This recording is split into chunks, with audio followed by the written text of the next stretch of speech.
Joe Crump. This is the last in the series of 8 videos on seller options, and these are all the options that a seller has if they want to sell their property. Some of them are working with you, some of them are not working with you, but typically the best options that they've got will be working with you if you can walk them through this process. And if not, you can help them solve their problem in a different way, and that brings a lot of good energy into the world and brings good stuff back to you and to your business, and will mean money for you in the long run. Your goal in this whole process is to look at their situation, ask them questions about it. Once you understand their situation, diagnose the problem, and then give them all their options that they might use in order to solve the biggest problems that they have, and then let them decide what makes the most sense for them. You don't need to twist their arm. You don't need to make it difficult for them. You don't need to hammer them. All you need to do is give them their options. Say, here, I can do this, I can do this, or you can do this and this without me. Which one makes the most sense for you? And the level of trust that that will bring with them will make it a lot easier for them to want to work with you and do things in a way that will actually make them more money because they're working with you. Anyway, so this is this last option that a seller has is to sell it on a lease option. Now, this is the one that we do most of the time if you're doing the for rent method. And if you'll understand lease options, you can start with this particular option, and it'll make it possible for you to have a consistent income that comes in all the time, and a real business that's sustainable long term. You can systematize it, you can automate it, you can outsource it. And it's a wonderful thing. And this is the lease option technique. The for rent method is the technique that I teach people, where they get a lease option memo signed by the seller that gives the investor, you, the right to sell that property and assign it to somebody else on a lease option. So you go out and find a lease option buyer. You raise the price by $5,000 or $10,000 or $20,000. You collect that, whatever you raised it by, as a down payment, which is your profit. So you're buying it for one price, you're raising the price, selling it for another price, taking the profit, and then you're passing that seller on, or that buyer on to your seller, so that they now have the price that they asked for. So let's say somebody asks $150,000 for the property, you raise the price to $160,000, you get $10,000 for the down payment, and you pass on that buyer for $150,000 to that seller, and then they start making payments to that seller. You're out of the deal at that point. And that's how we typically do the for rent method. Now, this is how we explain, this option here is how we explain it to the seller so that they understand all the ins and outs of lease options.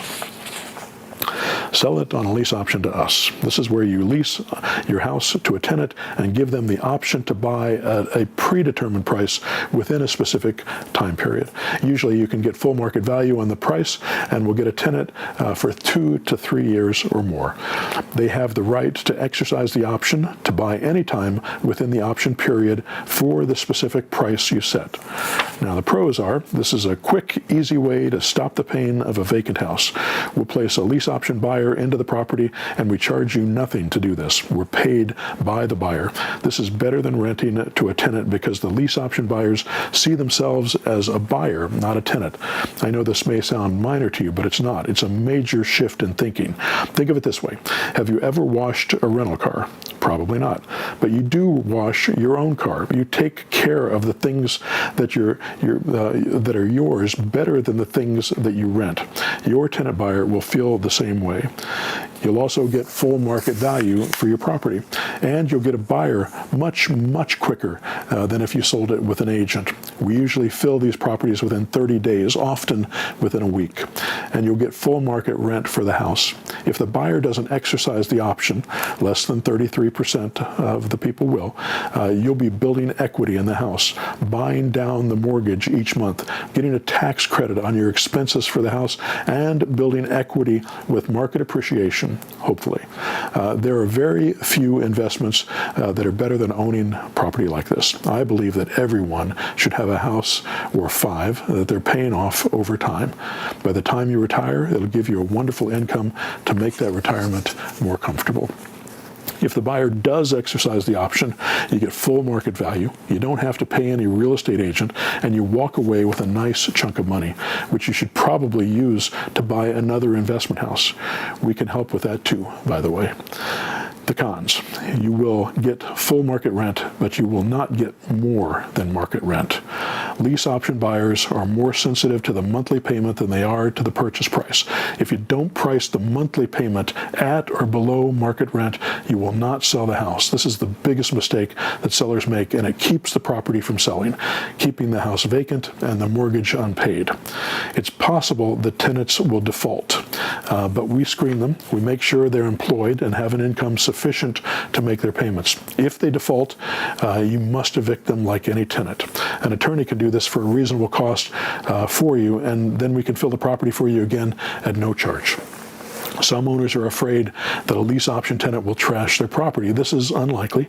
I'm not saying it doesn't happen. It does happen sometimes, but it's pretty rare.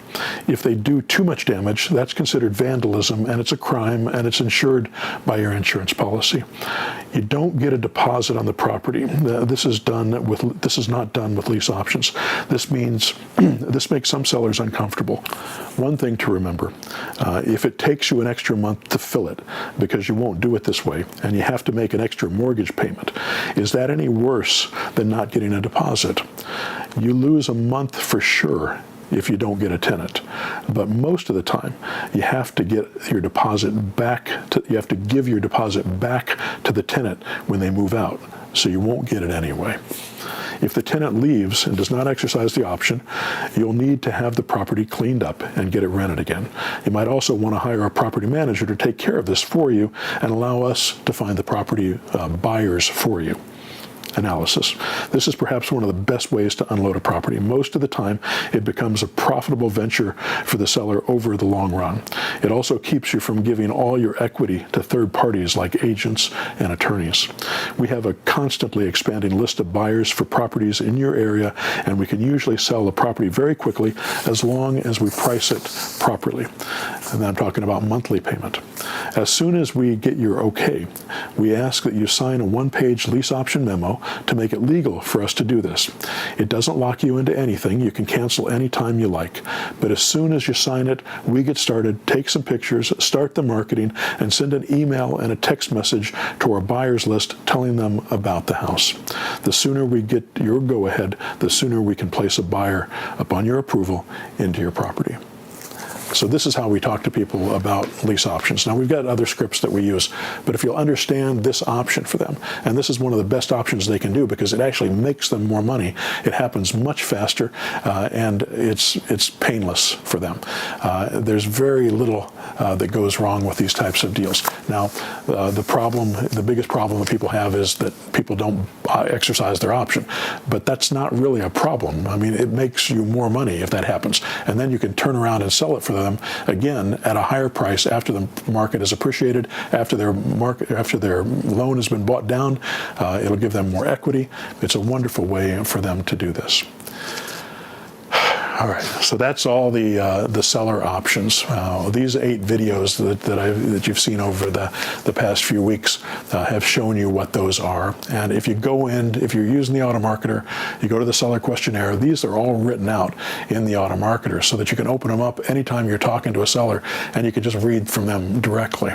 What I would suggest is that you listen to these videos. If you don't have the Automarketer, you listen to these videos over and over again and listen to the words as they come out so that they become second nature to you, so they become easier for you to say, so easier for you to fall out of your mouth, and that you can improvise as you go along so that you can focus on the seller's problem and not your sales technique or what you're trying to accomplish. If you understand what's possible for them, you can make money on those deals.